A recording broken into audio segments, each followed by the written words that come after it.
हे आहे स्टार आणि आपण पाहत आहात स्टार वन मिनी बस, अचूक निर्भीड पत्रकारिता.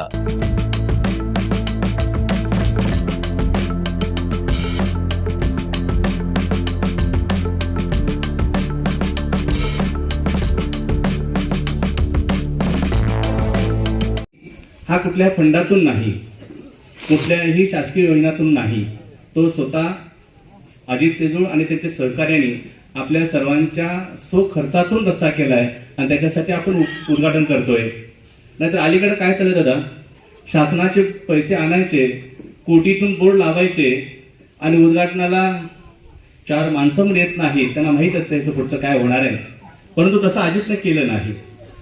खर्चातून एखाद्या वस्तीवर जाणाऱ्या रस्त्यासाठी जेव्हा माझ्या महिला भगिनी इथं सत्कार करताना इथं ज्या फुलं टाकत होत्या, तेव्हा मला असं वाटायला लागलं दादा की किती लोक या अजितवर आणि ललिता काकीवर ते प्रेम करतायत. एक शेताचा रस्ता पूर्ण केला म्हणून माऊली इथल्या भगिनी माझ्या काही ओवाळत होत्या, काही फुलं टाकत होत्या. म्हणजे आम्हाला कुठेतरी एखाद्या राष्ट्रभक्ती भवनामध्ये कार्यक्रमाला जातोय आणि तिथला आदरातिथ्य होतोय, अशा पद्धतीचं या महिला भगिनींनी स्वागत सत्कार केला, तिथल्या माझ्या भावाने केला. खरं मनापासून तुमचंही धन्यवाद की तुम्ही सुद्धा अजितला दिलेला शब्द पूर्ण केला. कारण दादा इथली इलेक्शन जरा थोडंसं बोलायला लागेल मला.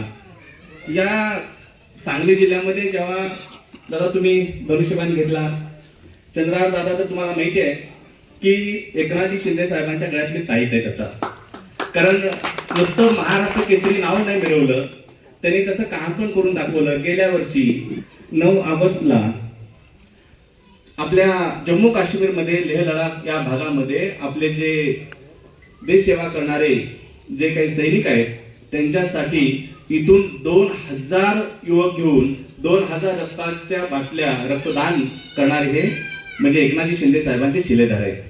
आणि आताचा आपल्या पैलवान मंडळींना माहित आहे, येत्या 9 ऑगस्टला दिल्लीच्या कमांडो हॉस्पिटलमध्ये परत तेवढ्याच रक्तदान करण्यासाठी आपले सगळे सैनिक, आपले पैलवान मित्र घेऊन जात आहेत. म्हणजे देश सेवेचं काम घेऊन एकनाथ शिंदे साहेबांनी त्याच्यात नवीन एक जबाबदारी दिलेली आहे की पूर्ण महाराष्ट्रामध्ये जी क्रीडा विभागामध्ये काम करणारी संघटना क्रीडा सेना, त्याच्या सैनिक ते या महाराष्ट्राचे प्रमुख आहेत. म्हणजे आपल्या सांगली जिल्ह्यातला एक माणूस एकनाथ शिंदे साहेबांच्या पर्यंत जाऊन पोहोचणारा, हक्कानं निम्या रात्री सुद्धा हाक मारले तर हो देणारा असा आपल्याकडे दादा असल्यामुळं अजित, तुला आणि मला काही काळजी नाही, आपण 20-20 दिवस बाहेर काढले. कधी मला ती झालंय ते पाहिलंय, परंतु या विषयी मी बोलणार नाही जाताना. परंतु मित्रांनो, आमच्याकडे असे दादा आहे, एकनाथजी शिंदे साहेबांचं नेतृत्व आहे आणि त्यामुळं अजितने जो दिलेला शब्द आहे की भविष्यात इथं येऊपर्यंत अजित आपण पुढच्या वर्षीचा श्रावण महिन्यामध्ये लक्ष्मीला दर्शन घेण्यात येताना निदान इथे येताना कॉन्क्रीटच्या रस्त्याने इथंपर्यंत येऊया असा आपण शब्द देऊया. निदान कॉन्क्रीटचा रस्ता जो रस्त्यापासून या लक्ष्मी मातेच्या मंदिरापर्यंत कॉन्क्रीटचा असू दे किंवा डांबरीकरणाचा असू दे, आपण नक्की पुढच्या वर्षापर्यंत पूर्ण करूया. खरं तर इथं सगळे इथले माझे बांधव आहेत. आपल्याला माहिती आहे की ही दादा इलेक्शनच्या अगोदर माझ्याकडे अजित पहिल्यापासून माझा कार्यकर्ता म्हणून होता. इलेक्शनच्या अगोदर त्याला कोणतरी शब्द दिला होता, तिथं जरा सोपं वाटेल म्हणून तो तिकडं तिकीट मिळेल म्हणून पाहत होता. त्याने नेहमीप्रमाणे धोका दिला आणि मग त्याला सरांची आठवण झाली. माझ्याकडे 2 मित्र आले आणि सर असं असं आहे, तिकीट आपल्याला लढायचं आहे शिवसेनेतून. मी त्याला सांगितलं होतं जरा सहज सोपा मार्ग असेल तर सोपं होऊ दे, नाहीतर अजितला प्रत्येक वेळेला टक्कर द्यायची आणि यश मिळवायचं असं असतं. परंतु ते काही झालं नाही. माझ्या स्टेजवरचे काही मंडळी इथं आहेत की लोकांना एक प्रश्न पडला असेल की इथं असणारे लोक त्यावेळेला काही जण घड्याला मतं मागत होती आणि काही जण धनुष्यबाणाला मतं मागत होती. बरोबर आहे ना? बल्लू आमचा इथं कार्यकर्ता होता, बल्लू पुजारी कुठे गेला? काकीच्या विरोधातच त्याची घरची सीट होती. बरोबर आहे? हा, बल्लू कुठे आहे ना? आहे. म्हणजे माझा तो एक चांगला मित्र आणि कार्यकर्ता होता, बरोबरच. परंतु ही आपलीच लोक होती दादा. परंतु आम्ही एकत्र लढायचं ठरलो होतं. काही शिवसेनेला तिकीट देऊया, काही जण राष्ट्रवादीला घेऊया, एकत्र कॉम्प्रोमाइज जसं आपण महापालिकेला केलं होतं. आणि तिथं आम्ही महापालिकेत पहिल्यांदा आमचा शिवसेनेचं धनुष्य, माझा मुलगा सागर वनखंडेच्या माध्यमातून आपण पहिल्यांदा तिथं धनुष्य पाठवलं. तसं इथं पंचायत समिती जिल्हा परिषदला करायचं होतं.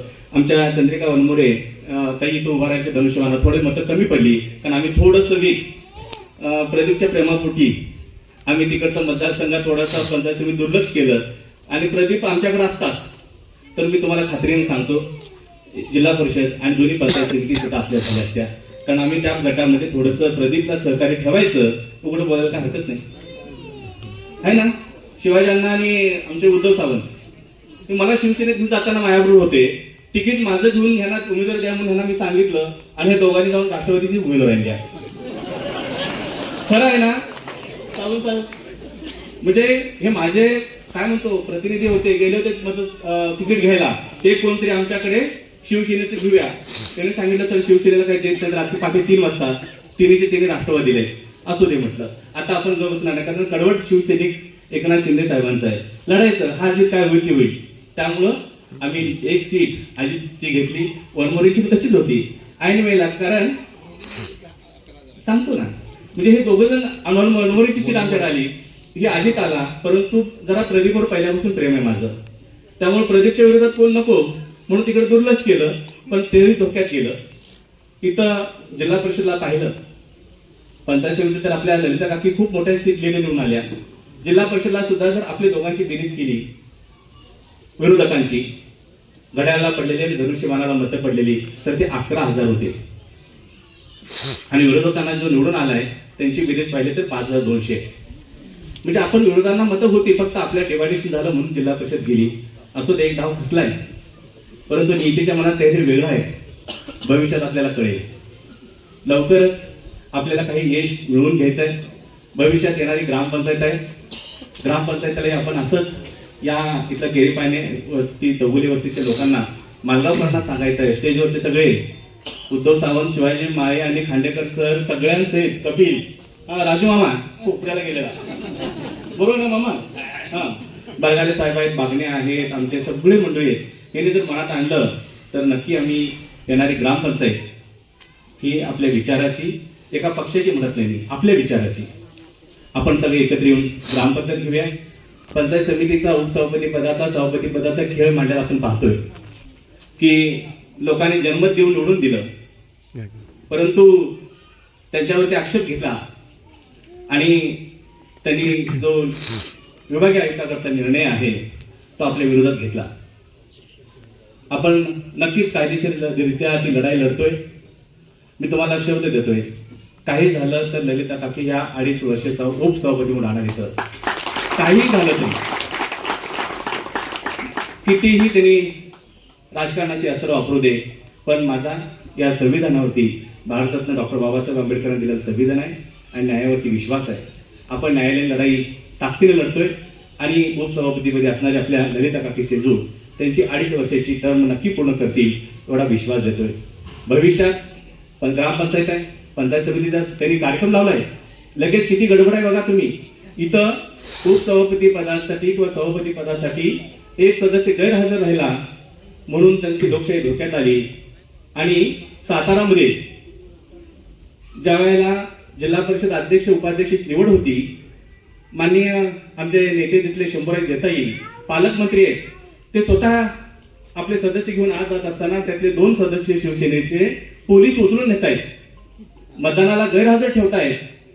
2 जिल्हा परिषद सदस्य घेऊन गेले तर त्याचे त्या कायद्याचं काही होत नाही, पण इथला लगेच निर्णय लागतो आणि आपली पदं ही बेकायदेशीर किंवा आपल्याला त्यावरून अवैध ठरवतात.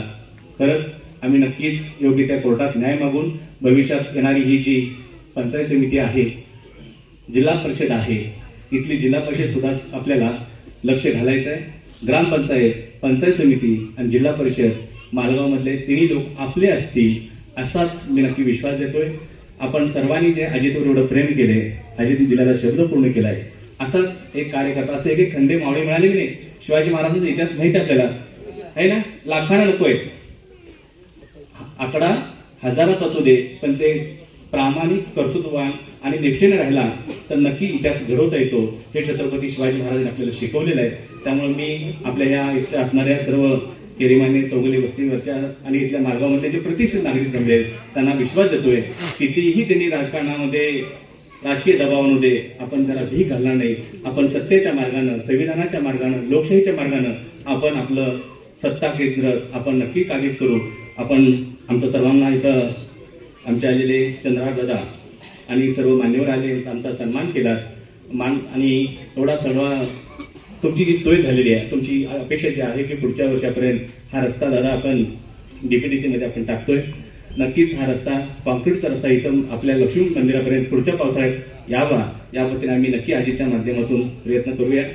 पुन्हा एकदा आपल्या सर्वांचं मनापासून मान सन्मान केल्याबद्दल आभार मानतो. स्टार 1 मिनी बस, अचूक निर्भीड पत्रकारिता.